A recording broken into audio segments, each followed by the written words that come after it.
Merhabalar, kanalıma, videoma hoş geldiniz. Bugün kimono dikeceğiz arkadaşlar. Benim şu şekilde puantiyeli ve eteği sulu diyoruz. Böyle bir kumaşım var. Önce ikiye, sonra dörde katladım kumaşımı, bu şekilde kullanacağım. Ve kimonomuzu keseceğiz arkadaşlar. Kimonomuz düşük kollu olacak. Şu şekilde. Hemen kumaşımın üzerinden şöyle bu kenarı atıyorum. Şöyle çiziyorum. Kumaşımı 4 kat katladım arkadaşlar. Kalça ölçüme göre katladım. Yani şöyle 45 santim eninde katladım. Etek ucundan da açma yapacağız. Çan olacak. O şekilde katladım kumaşımı. Şimdi hemen ense ölçümle başlıyorum. 10 santim ense yapıyorum. Düşük kol olacağı için bakıyorum şöyle. Kumaşım ne verirse. Buradan kolumu. Burayı düz çizdik ama şuradan şöyle 4 santim düşme yapıyorum. Hemen omzumu çiziyorum. Mavi ile çizsek sanki daha iyi olacak gibi. Deniyorum. Evet. Ense düşüklüğü için hemen şöyle 3 santim, hatta 4 de verebiliriz kimono olduğu için. Buradan 1-2 santim hemen düz gidiyorum. Ve ensemi pratik bir şekilde çiziyorum. Evet. Düşük kollu salaş bir kimono olacak. Şu şekilde 25 santim kol için işaret atıyorum buraya.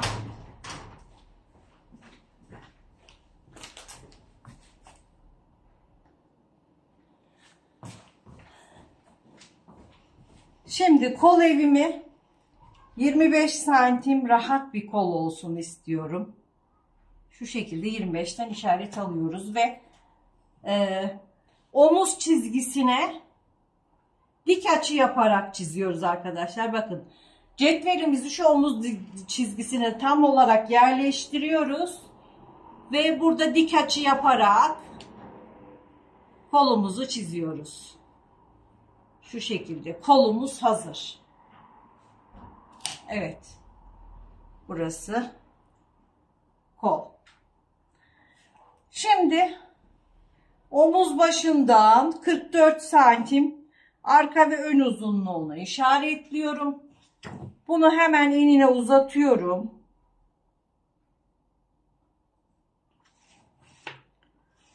Şöyle uzatıyorum. 20 santim kalça düşüklüğünü çiziyorum. Cetvelimle ön ve arka ortasına dik açı yaparak bunu da düzgün bir şekilde uzatıyorum.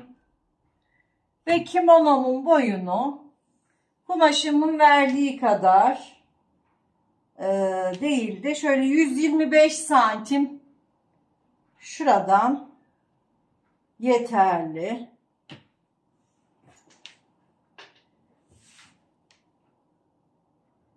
Burayı da hemen çiziyorum. Kıvırma payı da içinde 125 santim yeterli. Şimdi kimonomu buradan bu şekilde bol gelsin istiyorum. Kalça ölçüm 1/4 artı 2 32 santim yapıyor. Fakat ben şöyle birazcık belde hafif oturma olsun istiyorum. Beli 29-30 çalışalım şu şekilde. Kalçayı 32'den çalışalım. Şimdi pratik bir şekilde koldan bele doğru yuvarlayarak girinti yapıyorum. Bakın, çok güzel bir şekilde burayı çizdim. Kalçaya doğru da açarak çiziyorum. Hiç cetvele bile gerek yok arkadaşlar. Bakın. Şimdi etek ucunu da birazcık açarak indirelim aşağıya. Şöyle hafif bir açma yapalım. Evet. İsterseniz şu şekilde de açabilirsiniz.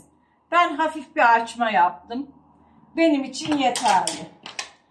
Şimdi birer santim dikiş payı vererek kesiyoruz bedenimizi.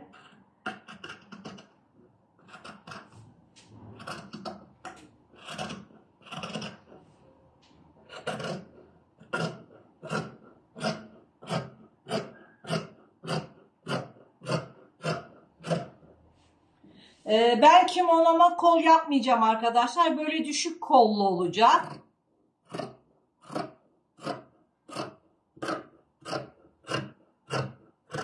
Kolsuz, güzel, şık bir kimono olacak. Etek ucunu kesiyorum. Yarıdan sonra 1 santim şu şekilde eğimini alıyorum. 1 santim dikiş payıyla devam ediyorum.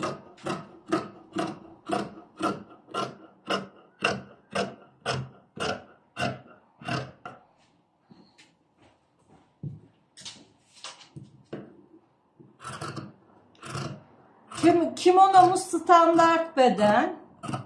Yani şöyle 40, 42, 44, 46'ya kadar olabilecek bir kimono olacak. Şimdi gördüğünüz gibi bu şekilde kimonomuzu arka ve ön olarak kestik arkadaşlar. Şimdi içinden tek katını alıyorum.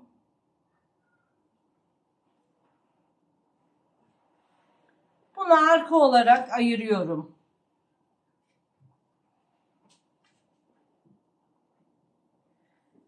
Hemen ön olarak keseceğim kimonomu iğneleyeceğim. Kaymaması için.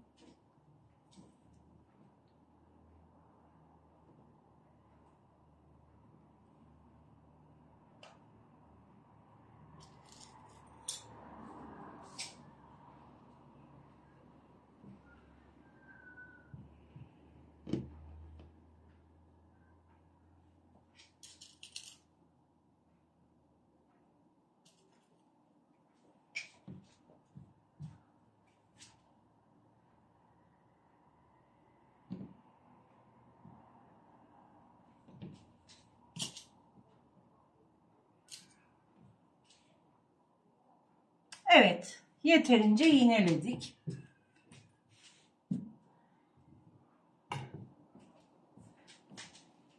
Şimdi kimonomun yakasını şu şekilde V olarak açacağım arkadaşlar. Şöyle açık bir yaka olsun istiyorum. Şuradan işaretliyorum. Siz yakasını istediğiniz ölçüde yapabilirsiniz. Şöyle cetvelimle güzel bir kavis vereceğim.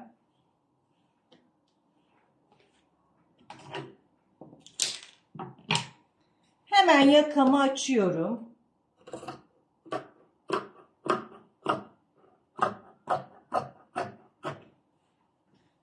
Ön bedenimi, önünü de açıyorum. Önünü biye ile temizleyeceğim arkadaşlar. Biye aparatımla biyesini takacağım. Çok güzel, şık bir kimono olacak. Evet. Ön bedenimde şuradan biraz alalım her ihtimale karşı. Ne kadar salaş da olsa toparlanma yapmasın. Şuradan hafiften oyalım. Oymayalım. Oymaya gerek yok orayı. Hiçbir şekilde değişiklik yapmayacağım. Vazgeçtim. Evet, arka ve önümüz hazır. Ben şimdi çok basit bir şekilde kimonomun dikişine başlayacağım. Kol yapmıyoruz. Şimdi Arka bedenimizi düz bir şekilde seriyoruz.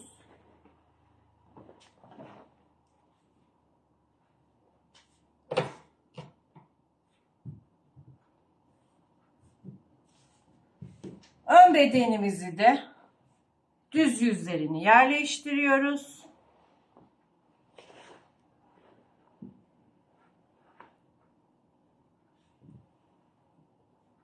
Bu şekilde omuzları dikeceğiz.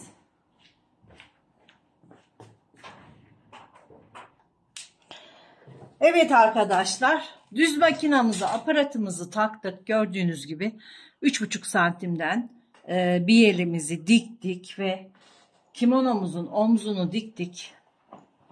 Bakın, kimonomuzun omzunu overlock'ta diktik. Ben şimdi kimonomun kollarını da biyeyle temizleyeceğim. Bakın, şöyle şu şekilde. Çok kolay, pratik bir şekilde kolumu temizlemiş olacağım.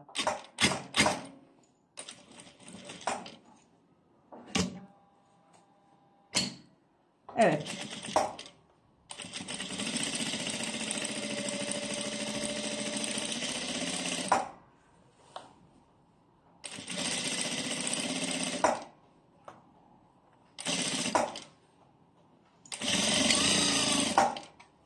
Bakın, biye aparatıyla biyemiz arkadaşlar, gördüğünüz gibi.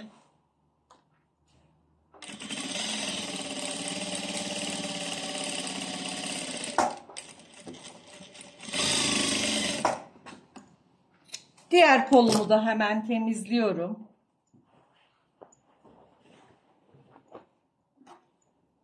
Biye aparatı çok kullanışlı ve rahatlık.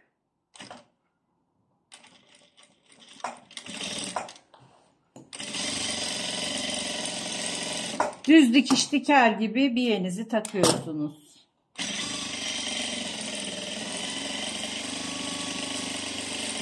Kumaşımız da çok şık.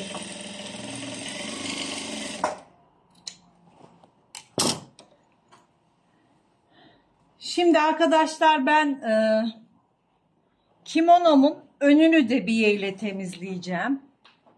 Gördüğünüz gibi omuzları taktık. Etek ucundan başlıyorum. Şu şekilde.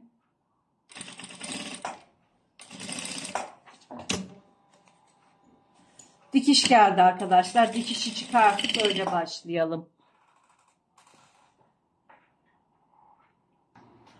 Evet arkadaşlar, bakın dikiş geldi. Dikiş gelsin istemedim. Dikişi burada attık. Şimdi tekrar yeniden başlıyoruz.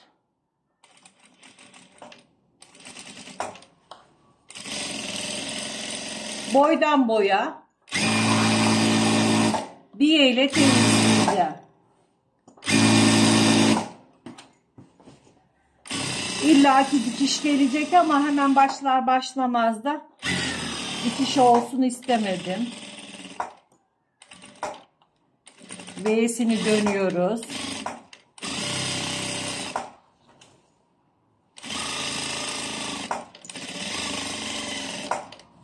Evet, çok güzel. Enseye geldi dikişimiz.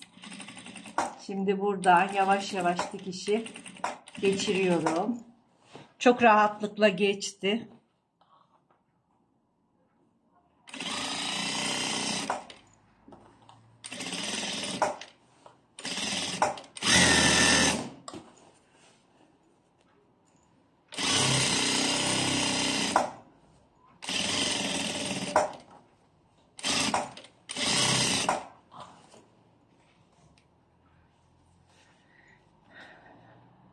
Biyemizi arada bir düzeltiyoruz, düzgün gelsin diye.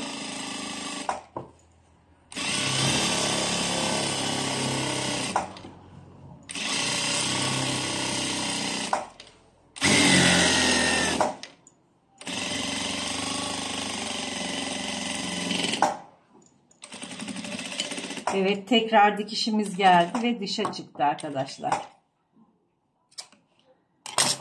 Evet, gördüğünüz gibi kimonomun önünü bu şekilde biye ile temizledim. Şimdi ben kalan biyeyi boşta biye yapıp kemer çalışacağım arkadaşlar. Ben şimdi onu hemen halledip geliyorum. Evet arkadaşlar, kimonomuzun biye işlemleri bitti. Şimdi yan kapatmaya geldik. Kemer takmak için de şöyle köprüler ayarladım. Şimdi koldan başlıyoruz. Kolda kıstırmamı yapıyorum.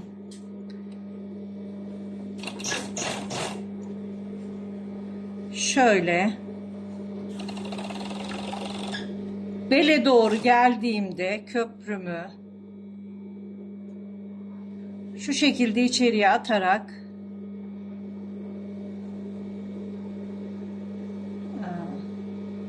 şöyle içeriye dikelim.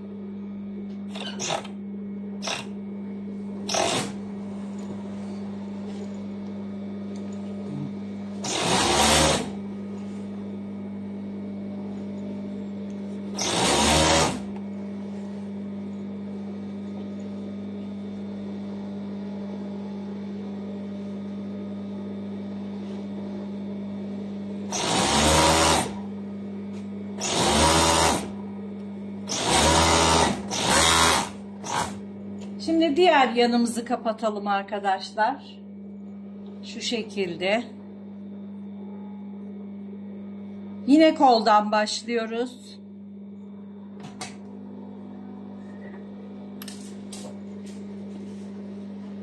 Kıstırma dikişimizi yapacağız.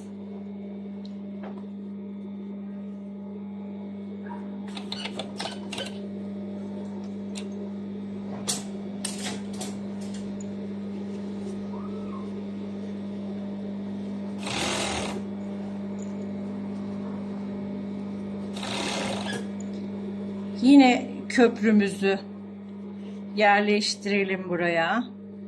Kol altından yaklaşık 10-12 santim aşağıya, yani belimize gelecek şekilde köprümüzü yerleştiriyoruz.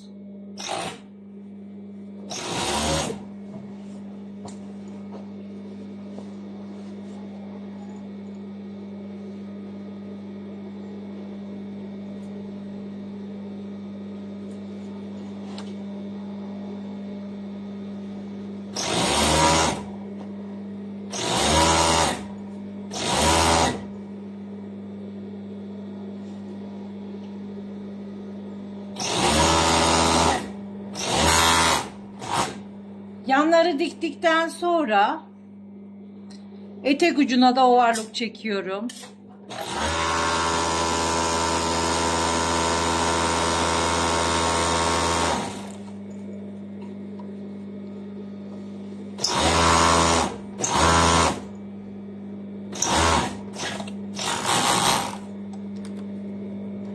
Düz makinede bu şekilde dikeceğiz ve kimonomuz bitecek arkadaşlar. Evet arkadaşlar, bu da kimonomuzun bitmiş hali. Bakın, gördüğünüz gibi kolları biye ile temizledik. Çok şık oldu. Yakası, kemeri, kemer yaptık bu şekilde. Harika bir basit yelek de diyebiliriz, kimono da diyebiliriz. Siz de bu şekilde ölçülerinizi alarak yapabilirsiniz arkadaşlar. Beğeni ve yorumlarınızı bekliyorum. Lütfen kanalıma abone olmayı unutmayın arkadaşlar. Hoşça kalın. Sağlıkla kalın.